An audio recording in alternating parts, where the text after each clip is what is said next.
Welcome back to the Zyori Podcast. Hello, and thank you for joining us here for episode number 72 of the podcast. It is June 6th, 2015 today, 6/6 indeed, about 1:30 p.m.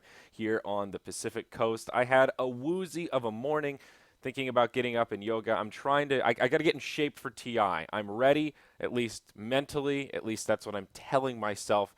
I'm ready to do this, and so far it hasn't happened since I've gotten back from Bucharest. Welcome to the official TI5 HUB podcast here on ZyoriTV. We're going to talk about all things HUB related. We're going to break it down, reminisce a little bit, talk about some of the funny moments, talk Mafia strategy. That game is surprisingly intense, almost too much so.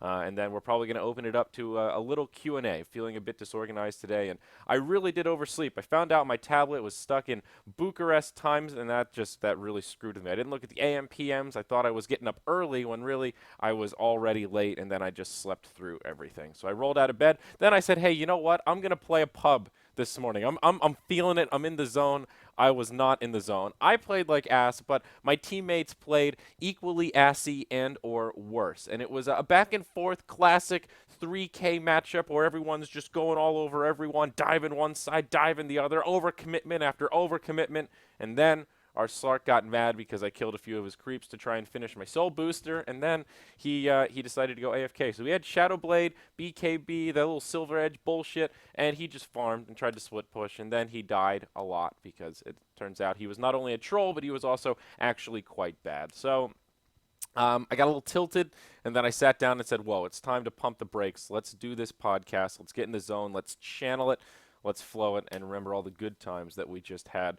I was actually the most jet lagged this trip, I think, of any other, partially because I got there and didn't have a schedule. So I just stayed up for 24 hours, then slept for 13, and then got up and worked, and then stayed awake for some, and it was all over the place. The night before we left, we had the after party, right? And then Dakota and I stayed up pretty much all night till like 6 in the morning. I got breakfast, which opened at 6:30 with a few others, and then after that, I crashed. Couldn't sleep because I was a little hungover and feeling kind of poopy, so I shit my brains out, got to sleep around 11, slept till 7 p.m., woke up at 7 p.m., then we stayed up all night and got on the bus to go to the airport at 4 a.m., and then our flight was at 6, and then, of course, we traveled from there. And then I got back to L.A. at like 4 p.m. the next day. I don't know what happened with that. So I've just basically been sleeping and then waking up and playing Dota. That's been my way of handling the jet lag this go around.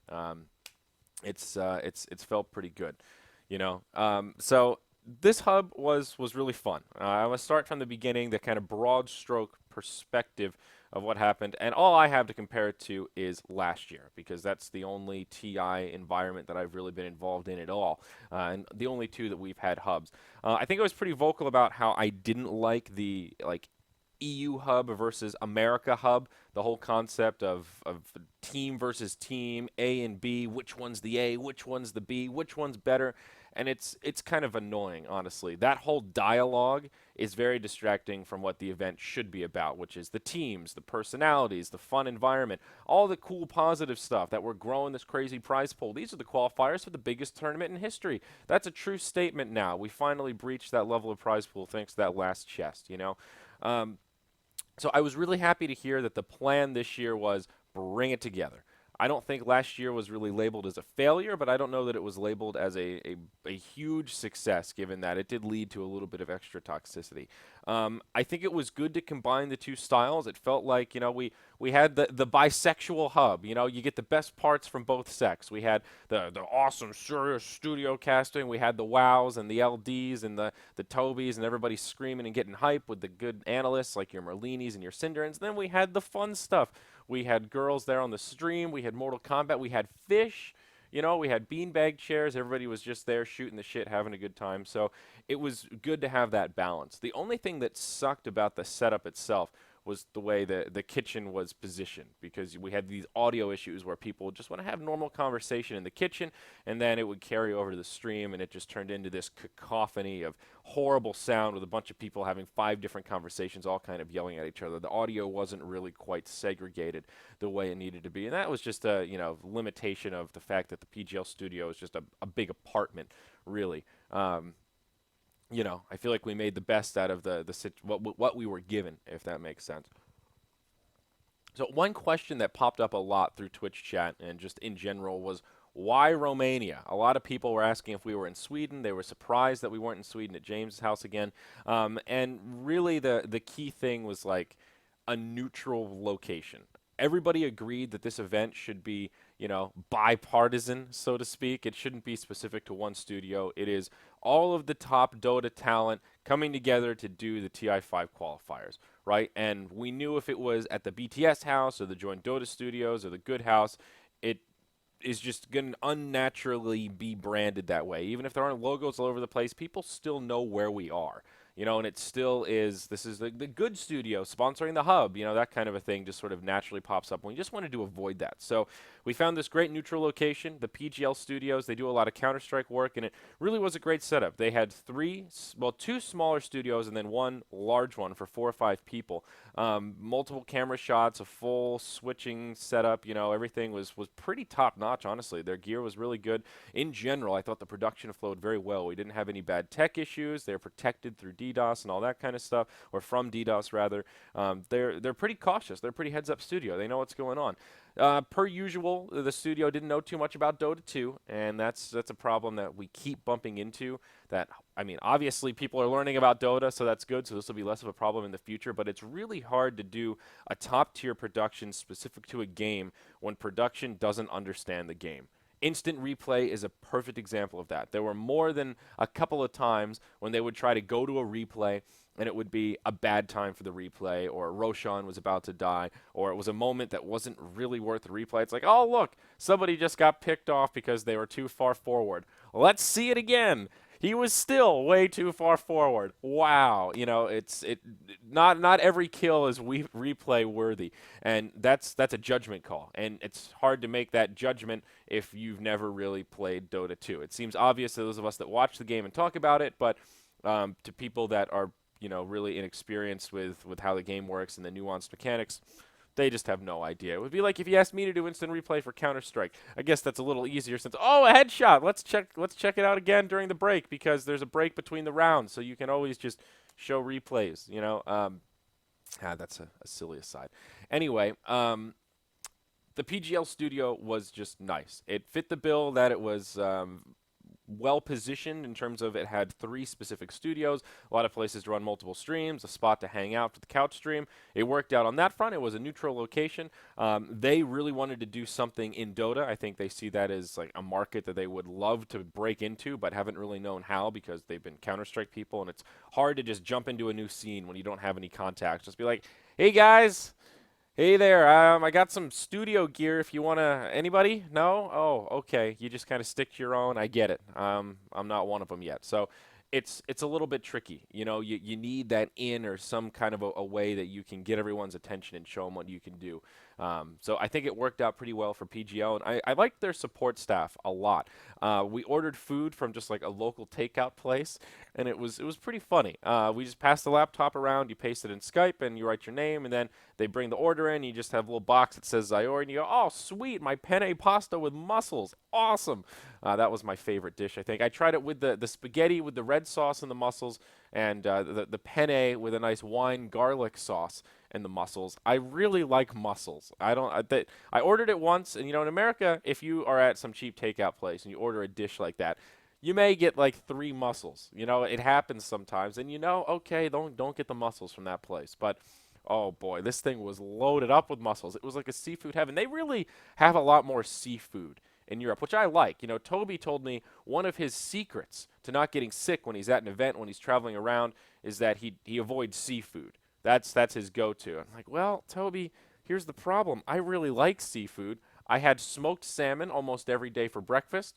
Then I would have the pasta and mussels dish for lunch. And then for dinner, I'd either have pizza or more pasta and mussels. One night I tried the lasagna. That actually gave me the poops. The lasagna was no good. But the food was fun. We enjoyed it. The translations were pretty funny. They had an array of choices as well. Some pretty normal things, but they had like the chicken burger, but then they had the ram burger, which turns out was just a bad translation to a lamb burger. And it wasn't even full lamb. It was like lamb and beef hybrid. I don't know. I wasn't digging on it. I didn't try it.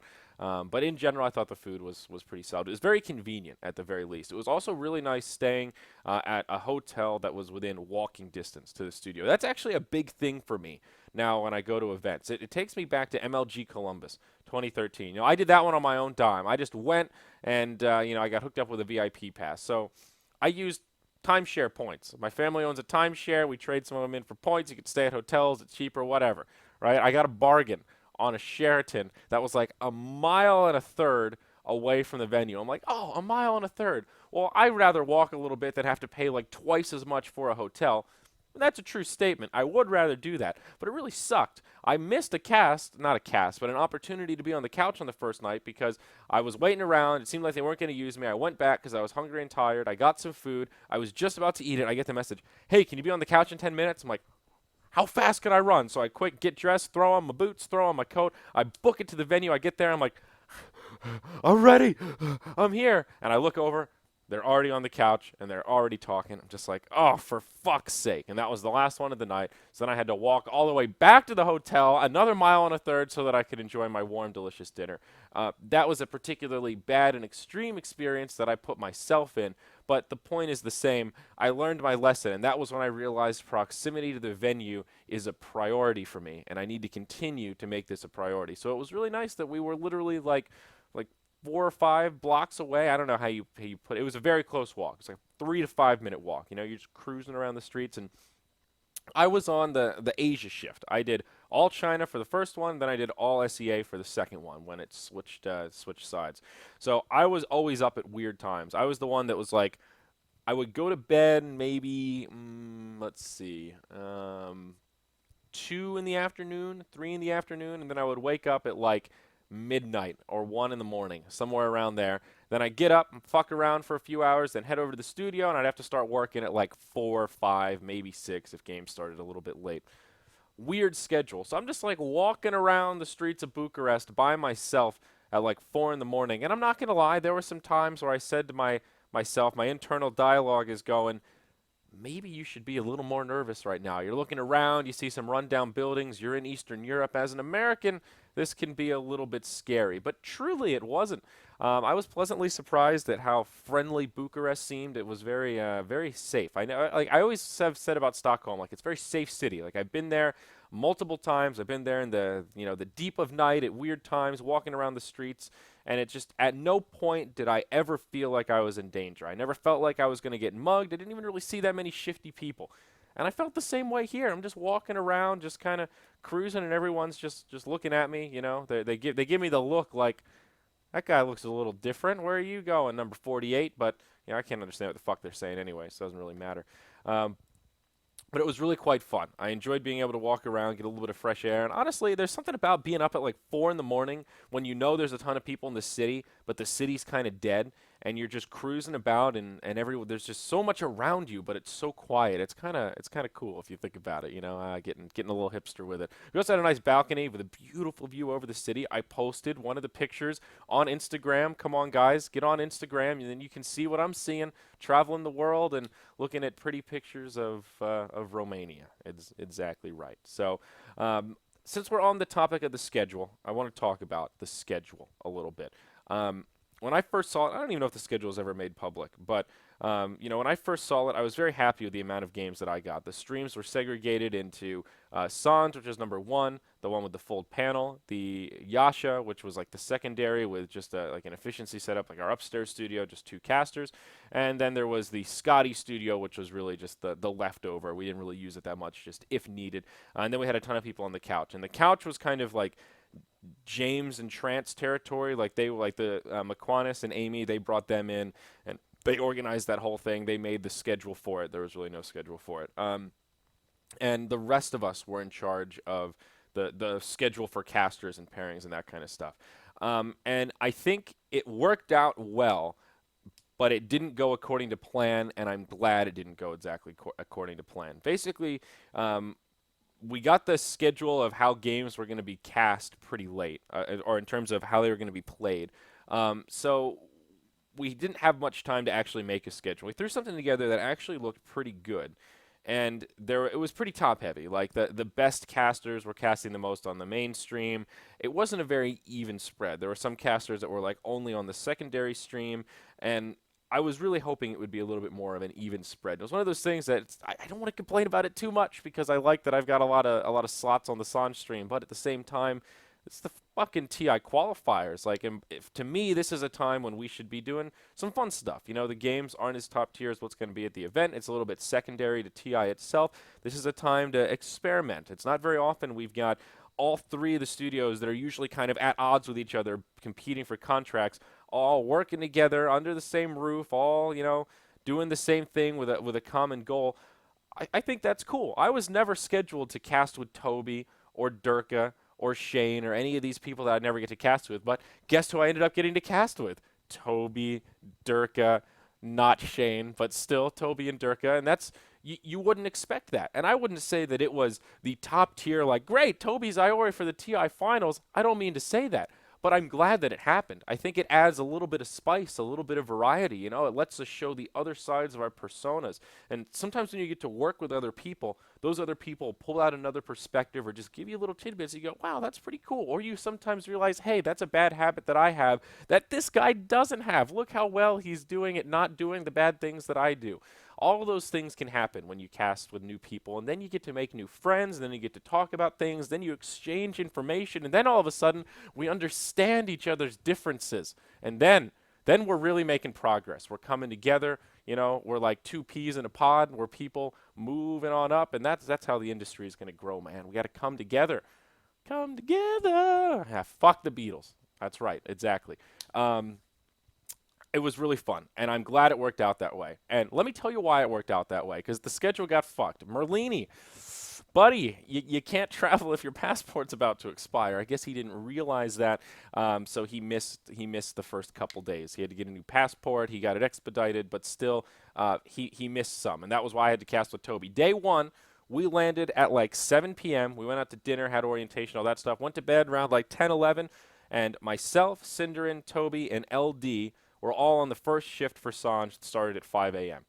So we landed, still jet lagged, get up at 4, start casting. There's the 4 of us for a full day of 5 best of 2s. No no breaks, you know. So we're like, all right, boys, let's do this. You know, we just manned up and did it. And it's like, all right, well, we got to rotate, and we did every pair. There was I don't know if there was a Toby LD that day, actually. But there was a Zyori Toby, and it was pretty funny because I really thought it was quite good. I was a little bit nervous about it. Not really nervous, but I was like, okay, my approach to this cast is let Toby lead, just take the back seat, try and come up with some good zingers, you know, try to play the analyst role a little bit, do some play-by-play, let him know you're there. Don't let him do all of it, but let him do most of it. And I think that was the perfect approach. You can't lead if you're casting with Toby. He is a natural-born leader. He is the guy driving the fucking Jeep, and you're just in the back seat holding on for dear life. He's the one going over the bumps. He's taking it head on. And the thing about Toby is his knowledge is actually pretty good. He knows the teams pretty well. He understands the game to a pretty good depth in terms of making movements and what teams are going to do and general strategy. Between the two of us, we really knew what we were talking about. We weren't miscalling things. We were kind of meshing. We were gelling, you know? You gelling? We totally were. So it ends, and he just turns to me and goes, that was surprisingly good. It's like, you know, in most cases, I would take that as kind of a backhanded compliment, but here, I completely agree. I didn't think this was going to be very good, and I would be surprised if someone came to me and said that was awful. That was shit-pissed terrible, because it wasn't. Same with Durka. You know, we were on the Yasha stream. He's like, I need somebody. Who's available? Whew, I'm in. I hop in. We're sitting down.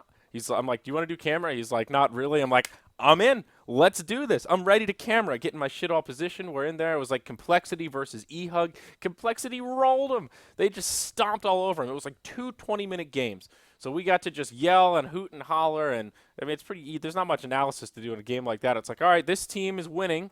They're winning by a lot more now. And they have an insurmountable lead. GG. That's the entire game. That's basically like the cast in a nutshell right there. So it was really a lot of fun. And there's going to be a lot of games like that in the TI5 qualifiers. That's kind of my point.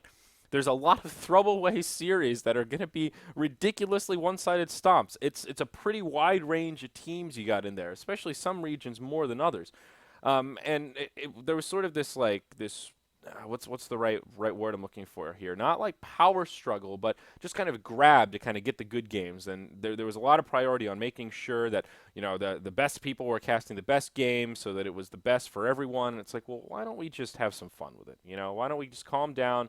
And once we got there, it was exactly the environment I thought it would be. It was relaxed. Everybody was really cool. Egos were, for the most part, kind of put aside, and everybody was just happy to have fun on the couch stream, make the event as good as it could be. And for the most part, I think everybody just stepped up and was available to cast games. There's always a little bit of burnout at the end. There was that like 10-hour stretch where it was just me, Base Kip, and Brian trying to have fun on the couch stream, and there were like two of us casting at one point, so it's just one person just sitting there just like, yep, I come out, Brian's still talking about beer, but it was fun. I think we all put in a good effort, and I was really eager to trade shifts around. That was kind of how it happened. I know on the first day, I gave Lumi my last series. Lumi got to cast with me for like the first day for the first game of the final day of SEA, that first best of three, the lower bracket finals. I actually have really enjoyed casting with Lumi. There was this period where I didn't really know what role he fit into, because he's like kind of analysis, but not really like a pro player analysis, and he's kind of play-by-play, but he has an accent and isn't just a play-by-play caster, so he's like this color enigma. He's like a color commentary guy, but he's been around forever, and people still kind of respect him. And what I like about Lumi is he's just kind of funny, and he's not afraid to go there. Like you actually can have a back and forth with him. Sometimes you'll cast with an analyst, and you feel like it's turning into an interview where it's just you yelling and then asking them questions. They answer your questions, and then you go back to yelling, and it's just that rinse and repeat kind of cycle. But with someone like Lumi, you really can engage with him in a conversation. He'll say, okay, Zyori, question for you. And every time he says that, I just giggle to myself, and I think, here we go. This is going to be something good. Let's see what you got, Lumi. And it's usually something that's a little bit off the wall, or some crazy like, so if you were to take Chilling Touch and a Lycanthrope is on your team and he uses Howl after you've already used your drums and you summon Spiderlings, do you think that could be enough to, insert whatever? Like he'll go on these really crazy, sometimes oddly in-depth theory crafting tangents that sort of makes sense, sometimes more than others, but the end takeaway is it's very entertaining. And in that last game that I got to cast with him, we had like 15 minutes worth of pauses, and he was so easy to fill with. It was actually incredible. And I've found that is actually a trait that I look for in a co-caster or a panelist or someone that I have to share camera time with, is that they're easy to fill with. Because that's really important. We have a lot of pauses, we have a lot of downtime, and it sounds silly. Like, of all the things, I want somebody that I can bullshit with. But I feel like that is a key sign of a good foundation.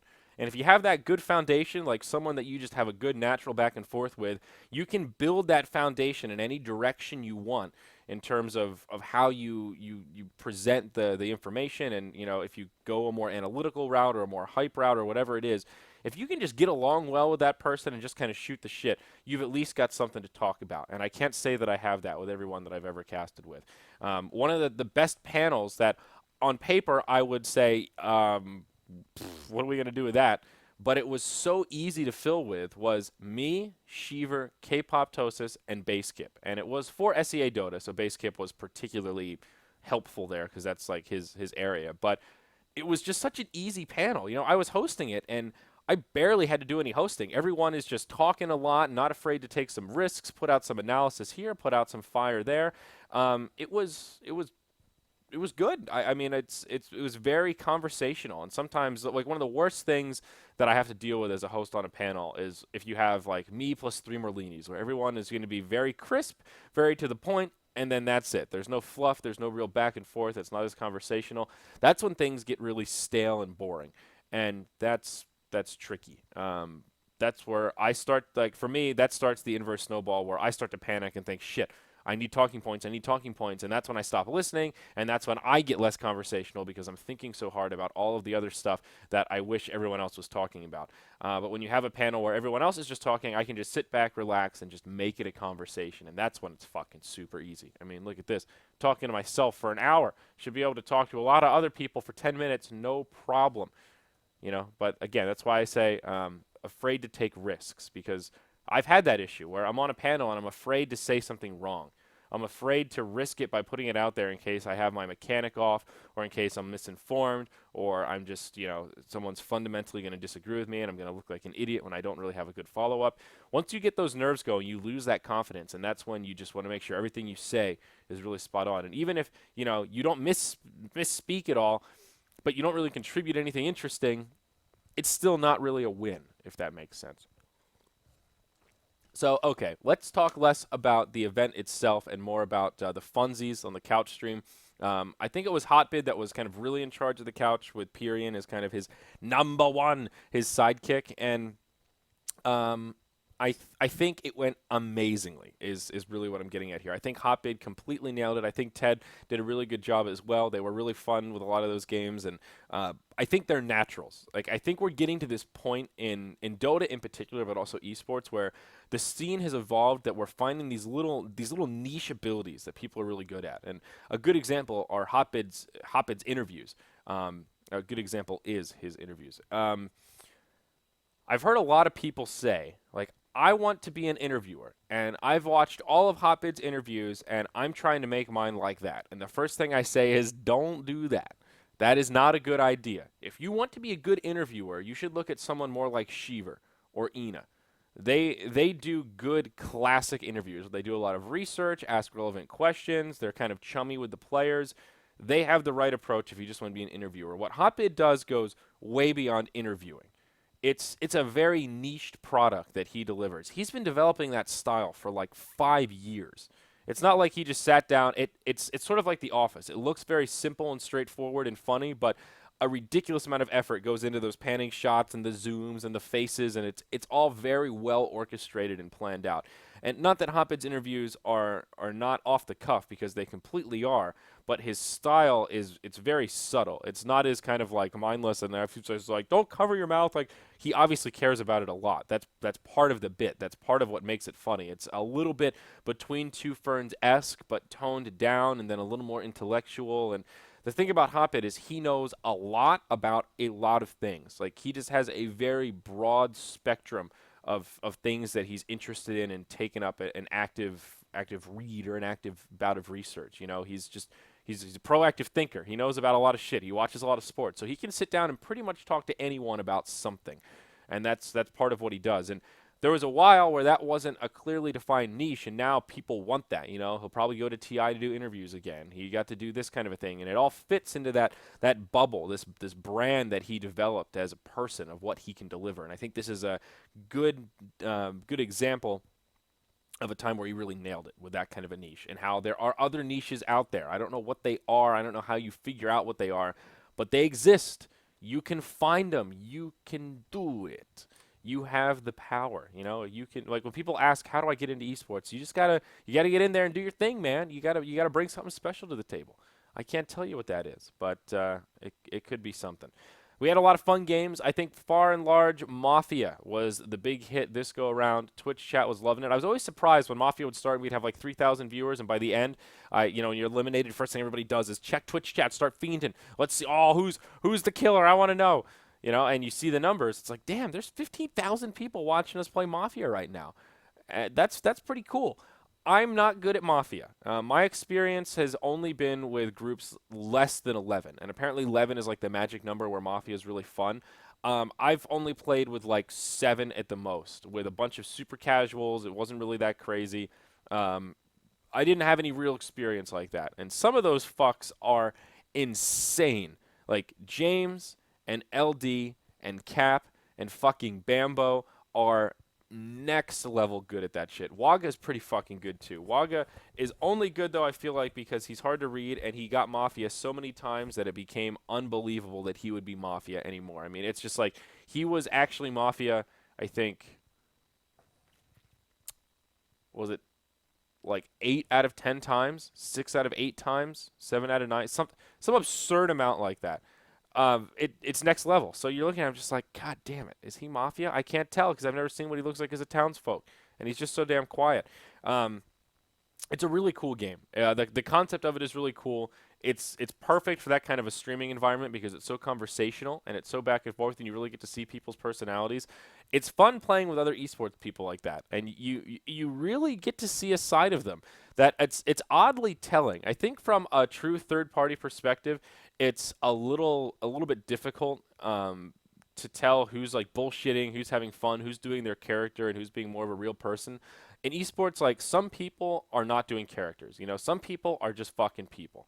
Like Pyrian Flax is just Pyrian Flax. That's just how he is. He doesn't turn it off, doesn't turn it on. He's just a witty British fucking dude that likes ciders. You know, someone like James is a little bit more of, he's not that much of an asshole in real life. You know, when he's on camera, he hams it up a little bit. He's a little more aggressive with people. You know, a great example is that conversation that he had with Toby when we were talking about Riot and majors and that kind of stuff. And it was me in the middle, and then Toby on the right, and James on the left. And they're just kind of going at it with each other. I'm just sitting in the middle, just like, interesting. You know, trying to like egg him on a little bit. You know, James isn't quite that aggressive normally. That's just kind of, he gets into it when he's talking about stuff like that. It's interesting. So there's like, I feel like those are two of the more extremes, and everybody is on that spectrum of a sliding scale of how much of my esports persona is me and how much of it is kind of a character, you know?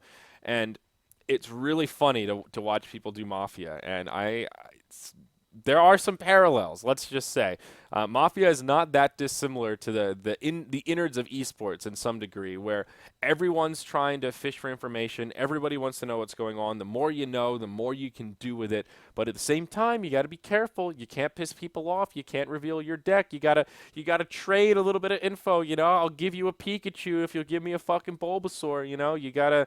It's a very nuanced game. There's a lot of massaging that happens, and I feel like Mafia is an extreme version of it's like a macrocosm, kind of what real life can be like. So it was really, really fun. I enjoyed taking part. The other games were fun as well. I think they underestimated the analytical nature of the bunch. It was funny at one point when Ted was like, guys, can't you just have fun with this? Why are you such sticklers about the rules? I'm like, Ted, you are surrounded by people that have found success in life by min-maxing everything. Like, these are analytical types that want to know the black and white nitty-gritty of the rules. Like, think about the game of Dota. It lives in an environment of very clear-cut, explicit black and white rules. You either lived or you died. You either slowed or you weren't. It's binary. It comes down to ones and zeros. This is the environment we all think in. You give us a game like like hide the mangoes, and don't have any specific plan as to where you can hide them, people are going to try to do crazy shit. People are going to put them in their pockets. People are going to walk away with them. People are going to put them in the couch. You know, and the funny part is he was like, all right, warning. And everybody's like, that satisfied everyone when I started giving out warnings. It's like, the warnings were meaningless. I could give you 1,000 warnings. We were never going to eject you. There's no red cards.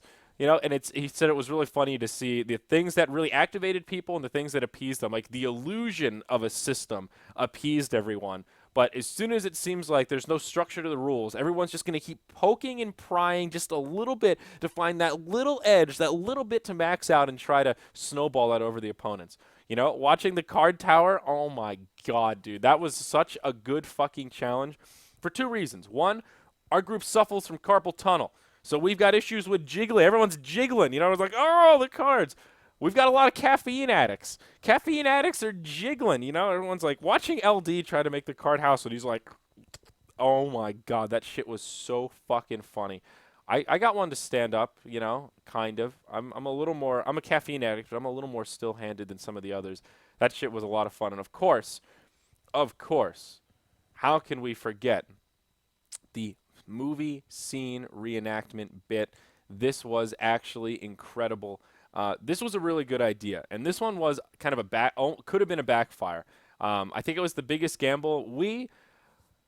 Let me tell you how our group came up with the Lion King. Okay, so it was myself, Toby, Durka, Cinderin, and Illumi, I think, and OD Pixel. That was like the core of our group. So we had 5 minutes to figure out what scene we were going to do, practice it, and figure out how we were going to do it. And our group was like very indecisive, let's say. We spent 4 of the 5 minutes arguing about which scene to do. That should be pretty telling of how much time we actually prepped out what we were going to do for the Lion King. So I'm like, all right, guys, maybe we should do something easy and iconic. Like I was saying, like Lord of the Rings, You Shall Not Pass. Iconic, easy. You know, they were saying like, oh, how about Harry? Like, no CGI, no fucking stunts. Like an iconic line, you know. And then I suggested Titanic, and I said the draw me scene. I was like, I'll be Rose. I volunteer, and I'll lay there in the position, and all you got to do is be Jack and draw me. And I'll be like, you're trembling, Jack.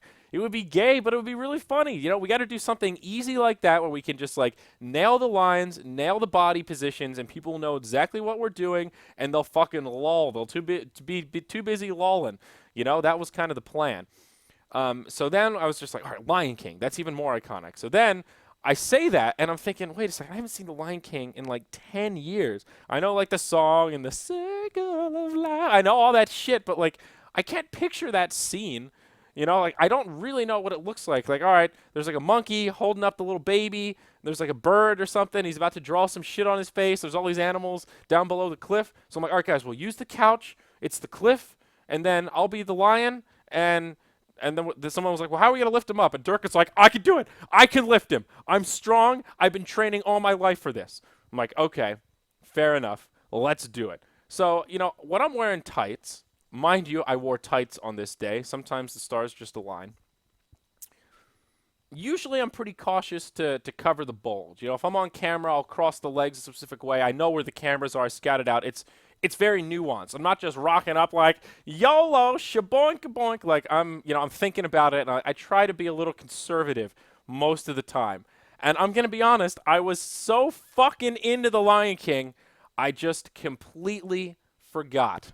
I tuned out the world. I tuned out everyone else. I just tried to make the best fucking Simba face I could. And I was just trying not to laugh. I was trying to channel it, and I fucking channeled it. You go back and watch that video, everyone's busy looking at my dick. But if you scroll up and look at my face, I am in the zone. I'm channeling my inner Leonardo DiCaprio just, I am a lion. Hear me roar.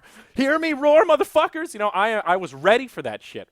And I watched the tape back, and I think I cringed harder at that than the fucking sniff video, man. I'm not going to lie. It was brutal. And I don't regret it. You know, I'm okay. I'm not ashamed. That was unintentional. And looking at the video, again, it looked exceptionally intentional. Oh, God, not what I'm trying to communicate. But you know what? It's all in good fun. If everybody got a good laugh out of it, I'm happy to laugh at myself at the expense of others. Yeah, about that. So that was good. What carried it, of course, was the music. I love that Cinder and Lumi, this was them the entire time. They were an animal. That that was pretty good. Yeah, Toby with his wonderful pipes. Of course, he's good at singing. And fucking Owen, that's what threw it over the top. It really nailed it. Now, the other group, I think they underestimated our ability to leverage Toby. That was really a key facet in our victory. They underestimated my ability to leverage my acting skills, and I think they over Shiva was pretty serious, I have to admit. So they did the Titanic scene, not the one that I suggested. When we came out, they were listening to Lion King on their phone. And I was like, oh shit, are we both doing the Lion King? And then ironically enough, they did Titanic, which was my original idea that I wanted to do. And I'm thinking, oh god, are they going to do the Draw Me scene? They've got Shiva.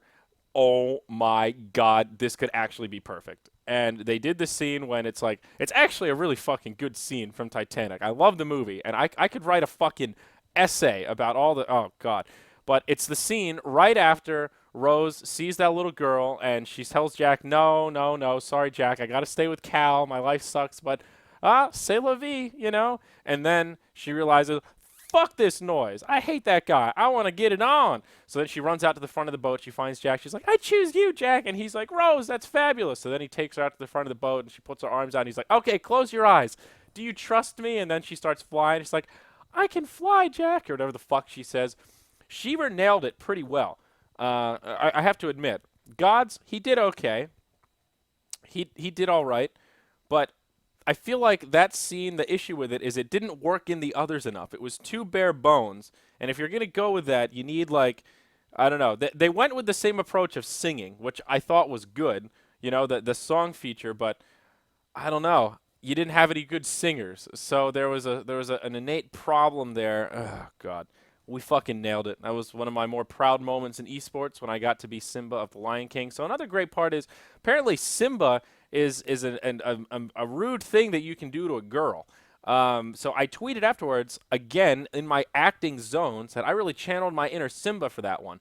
So the Empire Twitter guy tweets back at me and says, "Oh, here you go. Check this out. It's the Urban Dictionary link to Simba, and I forget what it is, but it's something where you like you oh God. You know what? Let's look it up. I can't even remember. I try to push it out of my memory. Um, so it's after you're finished. You express yourself all over a young lady's stomach, and then you wipe it off with your index finger and rub it on her forehead and say Simba. So that's awful. But yep, you can do that. So I didn't delete the tweet. I stood true to the course. I just replied, Jesus, dude, and we went with it. Went with it from there. So overall, I would label it a strong success. I think we did a really good job at the hub in general. I think it was well planned. I think they put the right people in charge of the right things, and I was really happy with the result. I'm glad I got to go, and I would happily do it again. So now, fingers crossed for TI5. What a lot of people don't realize is that being invited to the qualifier does not mean that you're invited to the main event. For two reasons. One, just look at last year. I was involved in the qualifier, but not the main event. A. B, they're different things. They're run by different people. This was a Twitch event. Twitch came together with the studios to put this whole thing on. It had basic support from Valve, but it was really a Twitch event. TI5 is the Valve event where they decide who gets to go and who hires stuff. They outsource the qualifiers to, last time it was to the two hubs, and this time to one central hub that Twitch was the glue that held all the pieces of the puzzles together. So I'm still not necessarily invited to TI5. They haven't announced the talent list yet. You never know.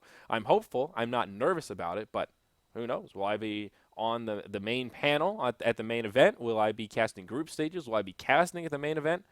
The world may never know. Invite should be coming out pretty soon, though. Last year, they came out on the 10th of June. Today's the 6th. TI's a few weeks later this year than it was last year.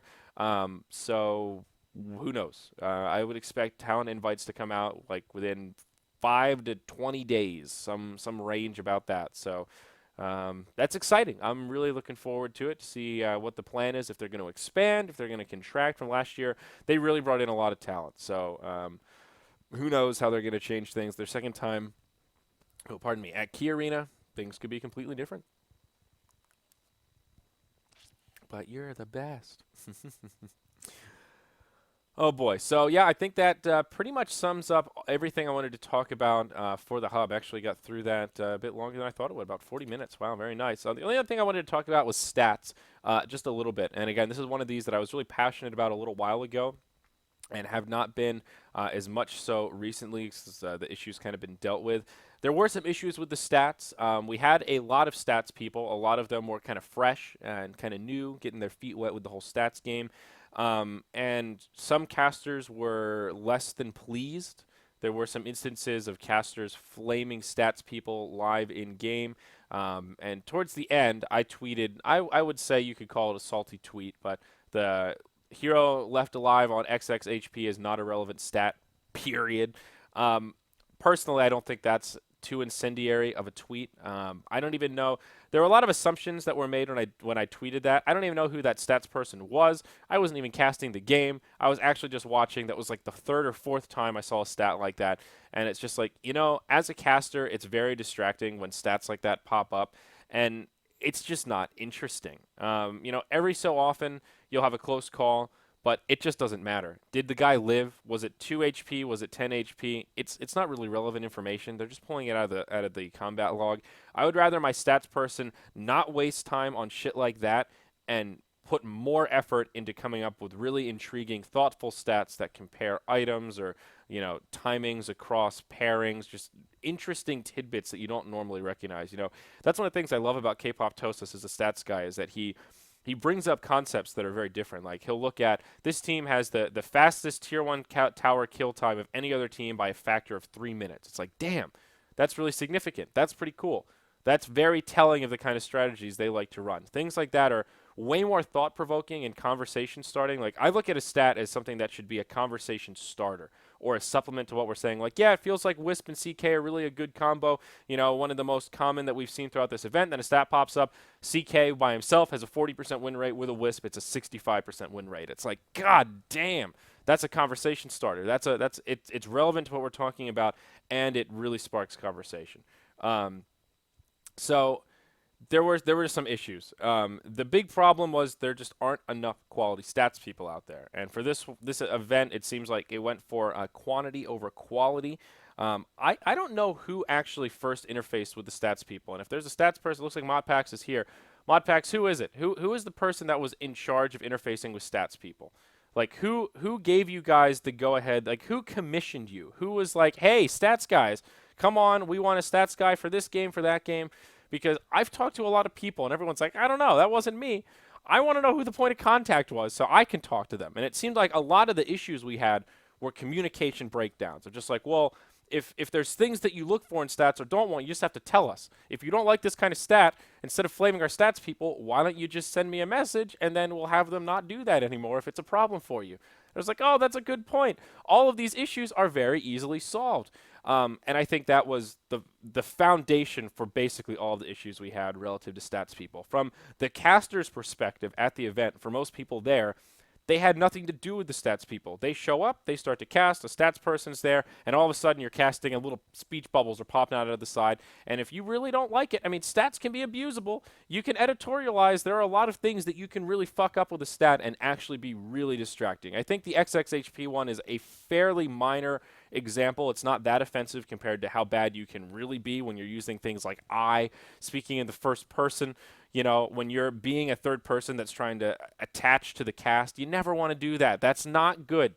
Stats people are like obs. I'm sorry if you got into stats thinking that you'd become a star, but you're really supposed to be kind of invisible. You're supposed to be a supplement to what the casters are saying. It's not supposed to be a back and forth, you know, like, hello, stats person, and oh, hello, friends, let me tell you a story. You know, we just want some fucking numbers. We want some quick data, you know, some thought-provoking little bits, maybe a little picture here and there. That's really where it's at. Same with obs. If the obs aren't getting flamed, if no one's noticing the observer, then they're fucking killing it. You know, that's a sad reality of the situation. K-pop. Okay, I don't know. Was he talking to K-pop?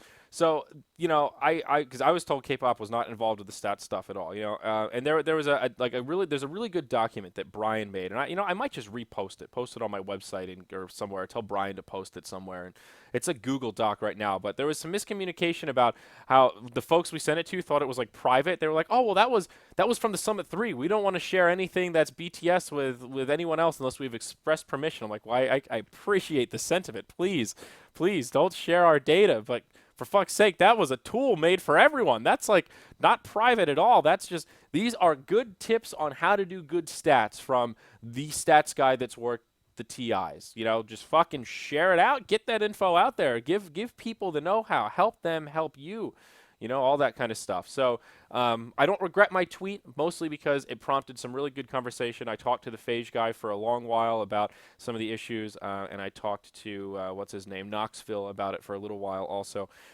So it sparked some good conversation. I think it got people thinking about the issue, and like I said, I don't even know who it was. I didn't call them out by name. I stand by it, even though it was a little bit salty. Nahaz was disappointed, and I was like, well, Nahaz, I'm disappointed in the fact that you think this is acceptable. So we're both disappointed. Let's talk about it. Let's really hash it out, buddy. It is what it is, man. Stats is not it's not an easy life. No one ever said it was. So yeah, there you go. There you go. So at this point, how much time do we have? We got about 10 minutes. Let's open it up to a little bit of Q&A here.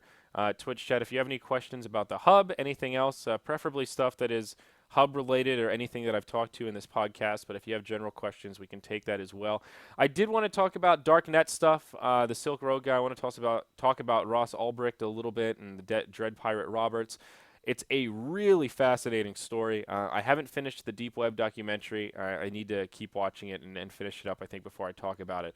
I was fairly not, well, I thought I was pretty knowledgeable about the subject before I read all these articles about him getting arrested and finally sentenced to jail, and also this Deep Web doc. But it's really quite good. It's a crazy, fascinating story, and it has a lot to do with modern times. I feel like this is a case that is really going to be telling of the future of data privacy in our country, and it ties into a lot of issues with the NSA. It's a really big topic. It's really dense, and I feel like I almost need to invite a guest on that's more knowledgeable than I am to really delve into it and have a good conversation. I don't think I can do it justice by myself. So I'll leave that as a little teaser. It's a big topic that I want to tackle coming up in the future here, but we're not quite at that point yet. So let's see here. Let's go ahead and take a look.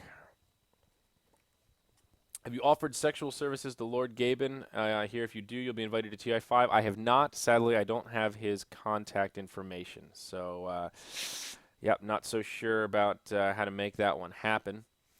Are you guys going to host a TI5 viewing party to make up for the lack of one for the Summit 3? No, presumably pretty much everyone that works at BTS will be headed over to TI5 to be working. So I don't know who's going to be left over to host a party, but certainly none of us. So it's a big no there. How equal in standing is Purge to the big studios casting-wise? Well, I don't know. That's an interesting comparison. You're comparing like a caster to a studio, and they're very different entities. In some cases, they are the same. Someone like LD or Gods who own the studio and are also the lead talent. But Purge is just looked at like a caster for hire, basically. He's looked at as premium talent for the most part. Some studios don't like his style as much as others. He has, dare I say, a little bit bland at times, very analytical. But he's sort of like Hani. I feel like the two of them suffer from a similar plight where they just need to be a little more animated. I mean, I think that's one of my issues as a host is I'm still a little too stiff. I'm getting more loose, but some of that just comes with confidence and the people you're working with, being comfortable, poking some fun, and kind of doing that James thing where you're making it interesting but taking some risk. And I think they don't take risks with their personality. So in general, Purge is valued pretty highly, though, if you mean relative to other talent. BTS likes working with him, obviously, and stuff like the Hub, he will definitely be involved in. Zyori, what is your opinion of all these Twitch streamers that just flash their tits for subs? I'm kind of 50-50. I think in general, it's not a zero-sum game, and them being here does not detract too much from the core of Twitch. I don't have a big problem. I'm fairly libertarian. I have no issue with people that want to flash their titties and get paid for it. Is it appropriate on Twitch is a totally another question. I think Twitch takes a pretty liberal stance on it, given how strict their rules are. But it does make them money at the end of the day. I think it's only a problem if it really takes over the site. I think if we breach a threshold of it's 50% titty streamers, then we have an issue. But as long as it stays kind of a minority to some degree, I think it's all right. I think we need more hybrid female streamers. Folks like Sheaver that aren't flashing titties for viewers and that are actually just quality gamers. Some of them would argue it's their personality, but a lot of them, you're right. I don't know. I think it's okay. I don't have any personal issue with it. I think it's silly. I think it's a silly topic to white knight about. You shouldn't be anti those people existing. They're not really harming your streaming experience. If you don't like it, just don't watch it. That's kind of my take. Even though you haven't officially been invited to TI5, are you hoping that the layout of this year is better than last year? It seemed to be extremely cluttered and unstructured. Yeah, I think some of that was having VIPs mixed in with players. That was one resounding piece of feedback that Valve got, and VIPs will probably not have that same kind of access as they did last year, and I think that should help. I'm not sure if they'll do a multicast stream again. I think something like that is good, but it was a learning experience and the execution could have been a little bit better. I really have no idea, though. I think they'll change it up and do things differently, but I can't really speak to how because it's hard to predict what Valve has in mind, man. Favorite caster? Favorite caster to listen to? Probably Synderen. I also suffer from having a monotone voice, so I feel Purge's pain. Yeah, that's a bummer. How much hair did LD lose from your grease fire? Were you able to get baking soda on him in time? No, that's an anecdote that I should have shared yesterday. That delicious steak that I put on Instagram turned out to be quite the headache to make. There was a lot of grease in the grill from all the burgers we cooked at the summit.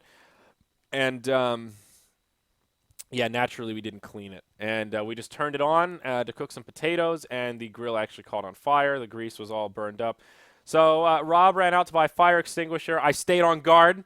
My job was to watch the grill and make sure that if the fire gets worse, I do something. I'm smart enough to know not to put water on it because it's a grease fire. It's burning at like 800 degrees or some shit, you know. So what I did was I hid inside. Every 30 seconds I go out, lift the lid, see the flames, see how big they were, close it, head back inside, wait it out in case the propane tank exploded, go back out. I rinsed and repeated that for about 5 minutes. The fire just kept getting smaller, then it just burned out. We let her cool down, and then, well, we got the grill fired up again, and we made some steaks. We had man meat for lunch. So LD was not there. He is in New Jersey right now. He's taking a little personal time, so he did not lose any hair from the grease fire. And no, I did not pull out the baking soda. I let nature work its magic, suffocated that bitch by closing the lid. Are you going to help raise Double Crosser to Super Dota stardom? Is that the girl? The Hearthstone girl? Probably not. I don't know. I don't really. Is that the girl is that the mother of mangoes? What is it? Double. What did you say it was? Double Crosser? I have not watched it. I don't really care so much. I mean, is this if this is the mother of mangoes, then I know you're talking about. It looks like it probably is. Yeah, that's cool. I mean, I'm a little jealous. I would like thousands of dollars in donations and thousands of subs just because I'm here and I'm learning Dota. You know, like it's cool. I have no problem with it, but I wasn't planning on being particularly proactive about helping it. What's your opinion on casting with the good studio and join Dota? I have no strong opinion. I think it's fine. I feel like this event for me really proved that I can work with pretty much everyone and anyone that's like a somewhat experienced broadcaster. I can make it work to some degree. So yeah, I have no issues working with pretty much anybody at this point. To be completely honest, I'm happy to work with anyone that will hire me. Went out to bought a fire extinguisher. Yeah.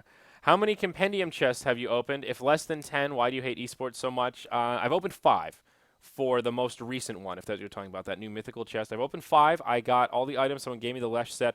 Oh, my God, dude. That new Dazzle fucking pipe is so sexy. I can't believe I got it. I just want to play Dazzle every game, and I lost a Dazzle game this one. I'm trying to keep my Dazzle win rate up. That is, like, the one stat I care about is my Dazzle win rate, and I'm on the decline. I need to go on, like, a Dazzle win spree. You know, I need to get, like, the perfect 5-stack dream. I play Dazzle every fucking game, and we fucking do this. That's what I want to do today, really. She's been surprisingly pleasant. I hope she sticks with it. Yeah, me too. If she's a nice person, then more power to you. You know, I don't have a strong opinion. I haven't watched her stream. I wasn't there when they did the whole thing. It sounded pretty cool, though. It really did. My Twitter is @motherofmangoes. Wow, that's incredible. Mother of mangoes. Oh, wow. How old is she? Jesus Christ, she looks exceptionally young. My, oh, me. Gamer, streamer, Pokemon is life. Major lover of good music. Wow, well, that sounds incredible. Damn, LD follows her on Twitter. That's hardcore. He doesn't follow people very often. Look at that. And that's how dreams were made. She got famous from a raid. Yep, she sure did. Dazzlemania. You gotta respect you, bro. Yeah, well, I think that brings this podcast to an end, gang. Thank you for the questions at the end. I'm glad that we can open up to Q&A like this, you know, on the reg and have fun that way. It was a good podcast. I still have some leftover topics that we'll talk about in the next one, so that's good. The next month and a half should be pretty quiet for me in terms of casting gigs. I'm not going to be traveling again until TI, so that's good news for you guys. That means I'm going to be streaming a lot. I've been streaming a lot the past few days. I have to get to the gym, though. That is my biggest problem. I fucking slept through yoga today. I blew it off yesterday because I said I was going to yoga today. It's a fucking disaster. I'm getting soggy. I'm going to get fat, and I don't want to be fat on the fucking panel. I want to get to TI, be all fucking buff, talk to all the ladies, be like, yeah, what's over there? Oh, look at these ripped guns. I know that's not going to happen, but I can dream.